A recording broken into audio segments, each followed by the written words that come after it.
जब इंटेलिजेंस का report, vigilance का रिपोर्ट, सर्वे का रिपोर्ट यह बताने लगा भाजपा के शीर्ष नेतृत्व को कि बिहार में एनडीए खत्म हो रहा है, तो एक षड्यंत्र के तहत तमाम वोटर लिस्ट को फिर से पुनरीक्षण के नाम पर हटाने का काम किया जा रहा है। अभी 1 साल पहले चुनाव हुआ है, इन्हीं वोटरों ने मोदी जी को प्रधानमंत्री बनाया, इतने सांसद चुने गए, और आज आप कह रहे हो यह वोटर फर्जी है। अगर ये फर्जी वोटर है बिहार में तो सारे एमपी त्यागपत्र दें, उसके बाद पुनरीक्षण करें। ये साजिश कर रहे हैं कि दलितों का, अति पिछड़ों का, आदिवासियों का, अल्पसंख्यकों का, जो लोग भी भारतीय जनता पार्टी की आइडियोलॉजी के खिलाफ है, वैसे लोगों का नाम ये काटने की साजिश है। वह चाहते हैं कि बिहार में जो 8 करोड़ के लगभग मतदाता है, उसमें से 1-2 करोड़ लोगों का नाम हटा दिया जाए। एक तानाशाही हुकूमत आज हिंदुस्तान में कायम है। न मीडिया खुल करके वैसी ताकतों का मुखालफत कर पा रही है, न ही तमाम एजेंसियां और तमाम न्यायपालिका पर भी अब यह दबाव बना करके अपने मन मुताबिक लोगों को वहां बिठाना चाहते हैं, अपने मन मुताबिक फैसला करवाना चाहते हैं। तमाम लोगों को डराकर धमकाकर रखने का काम किया जा रहा है। जिस देश में तानाशाही मजबूत होता है, हिटलरशाही मजबूत होता है,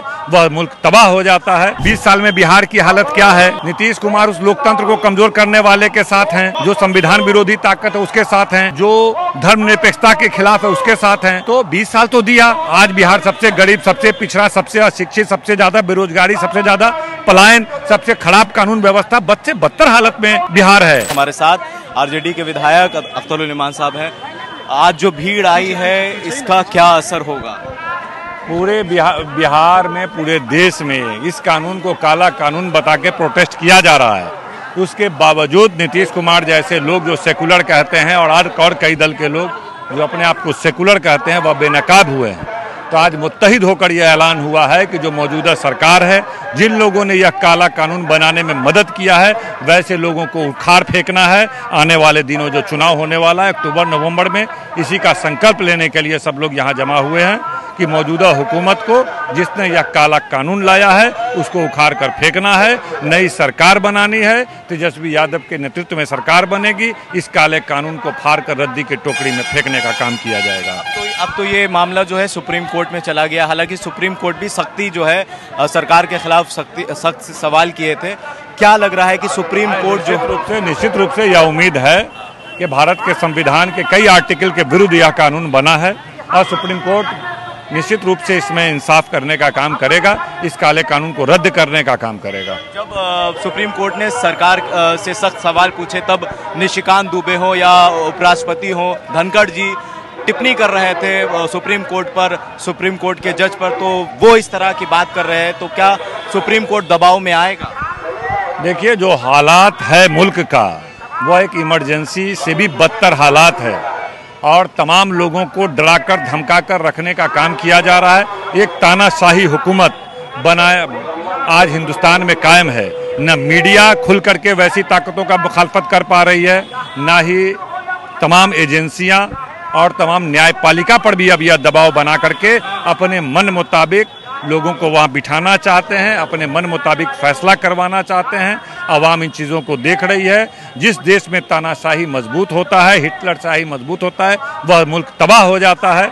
इसीलिए अवाम ऐसा कभी नहीं होने देगा। भारत एक जमहूरी मुल्क है, लोकतांत्रिक मुल्क है और यहाँ के संविधान दुनिया का सबसे खूबसूरत संविधान है, जिसके विरुद्ध यह लोग अपना कृत्य कर रहे हैं। अवाम जवाब देने का काम करेगी। कुछ महीनों के बाद जो है बिहार में चुनाव है। वोटर लिस्ट को लेकर चुनाव आयोग ने एक क्राइटेरिया जारी किया है कि आपको जो है बर्थ सर्टिफिकेट लेकर इस तरह से कुछ मामला आया। ये बहुत संगीन मामला है। जब इंटेलिजेंस का रिपोर्ट, विजिलेंस का रिपोर्ट, सर्वे का रिपोर्ट यह बताने लगा भाजपा के शीर्ष नेतृत्व को कि बिहार में एनडीए खत्म हो रहा है और इंडिया गठबंधन प्रचंड बहुमत के साथ सरकार बनाने जा रही है, पूरी आवाम, शोषित, वंचित, गरीब, गुरबा, पिछड़े, अति पिछड़े, दलित, सारे लोग एकजुट होकर के इस बार इंडिया गठबंधन की सरकार बनाने जा रहे हैं। इसीलिए प्रधानमंत्री लगातार बिहार में कैंप कर रहे हैं, हर सप्ताह दौरा कर रहे हैं, लेकिन इसका कोई प्रभाव नहीं पड़ रहा है। एक आदमी जाने को और सुनने को उनको तैयार नहीं है।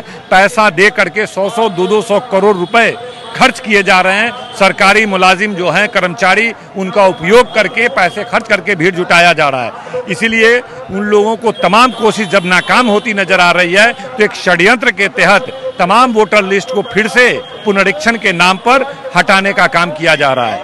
ये कुछ महीने पहले लोकसभा का चुनाव हुआ तो वो योग्य करार हुआ कि उसी वोटर लिस्ट, अभी 1 साल पहले चुनाव हुआ है, इन्हीं वोटरों ने मोदी जी को प्रधानमंत्री बनाया, इतने सांसद चुने गए, और आज आप कह रहे हो यह वोटर फर्जी है। तो आखिर तमाम लोगों से रिजिग्नेशन दिलाइए आप। अगर ये फर्जी वोटर है बिहार में तो सारे एमपी त्यागपत्र दें, उसके बाद पुनरीक्षण करें। ये साजिश कर रहे हैं कि दलितों का, अति पिछड़ों का, आदिवासियों का, अल्पसंख्यकों का, जो लोग भी भारतीय जनता पार्टी के आइडियोलॉजी के खिलाफ है, वैसे लोगों का नाम ये काटने की साजिश है। वह चाहते हैं कि बिहार में जो 8 करोड़ के लगभग मतदाता है उसमें से 1-2 करोड़ लोगों का नाम हटा दिया जाए, दलितों का, आदिवासी, अति पिछड़ों का, खास तौर से अल्पसंख्यक। एक आखिरी सवाल आपसे ये करेंगे कि पटना में बड़ी बड़ी होर्डिंग्स लगाई जा रही कि 25 से 30 फिर से नीतीश, और दूसरी तरफ आप 20 महीना मांग रहे हैं। 20 साल तो दे चुके। 20 साल में बिहार की हालत क्या है? लोकतंत्र को कमजोर करने की कोशिश करने वालों के साथ में क्या कर दीजिएगा? नीतीश कुमार उस लोकतंत्र को कमजोर करने वाले के साथ हैं, जो संविधान विरोधी ताकत है उसके साथ हैं, जो धर्मनिरपेक्षता के खिलाफ है उसके साथ हैं। तो 20 साल तो दिया। आज बिहार सबसे गरीब, सबसे पिछड़ा, सबसे अशिक्षित, सबसे ज्यादा बेरोजगारी, सबसे ज्यादा पलायन, सबसे खराब कानून व्यवस्था, बदतर हालत में बिहार है। इसको खुशहाल बिहार बनाने के लिए तेजस्वी यादव के 17 महीने के लोगों ने देखा है। वह जो बोलते हैं वह काम करते हैं। नरेंद्र मोदी की तरह नहीं, नीतीश कुमार की तरह नहीं कि 2 करोड़ नौकरी देंगे, प्रदेश से काला धन लाएंगे और 15 करोड़ रुपया देंगे, किसानों को ये देंगे, युवाओं को ये देंगे। वादा किया, एक वादा पूरा नहीं किया। तेजस्वी यादव उप मुख्यमंत्री रहते हुए भी नौकरी का बात किया, वह करने का काम किया। जातिगत जनगणना का बात किया, वह करने का काम किया। दलित, अति पिछड़ा, ओबीसी, तमाम लोगों का आरक्षण बढ़ाने का काम किया। तमाम ऐसे काम किए। इसलिए बिहार की जनता को उम्मीद है कि 20 साल नीतीश कुमार को दिए, अब नीतीश कुमार चलाने के योग्य नहीं है। उनकी जो शारीरिक और मानसिक स्थिति है वह बिहार के 14 करोड़ जनता का भविष्य का निर्माण नहीं कर सकते हैं। इसलिए बिहार में तेजस्वी यादव जी के नेतृत्व में इंडिया गठबंधन की सरकार बनने जा रही है और सारा अधूरा काम पूरा किया जाएगा। ये अख्तरुल इस्लाम साहब हैं, आरजेडी से विधायक हैं और इस बिल का ये भी विरोध कर रहे थे। इनकी पार्टी के नेता तेजस्वी यादव भी आज इस सभा में मौजूद थे। और आपको बता दें कि तेजस्वी यादव ने एक नारा दिया है, या उन्होंने जनता से संबोधन करते हुए ये कहा है कि नीतीश कुमार को आपने 20 साल दिया है तो आप हमें 20 महीना दीजिए, हम 20 महीना में आपको रिजल्ट दिखाएंगे। बहरहाल इस वीडियो में इतना ही। बहुत बहुत धन्यवाद।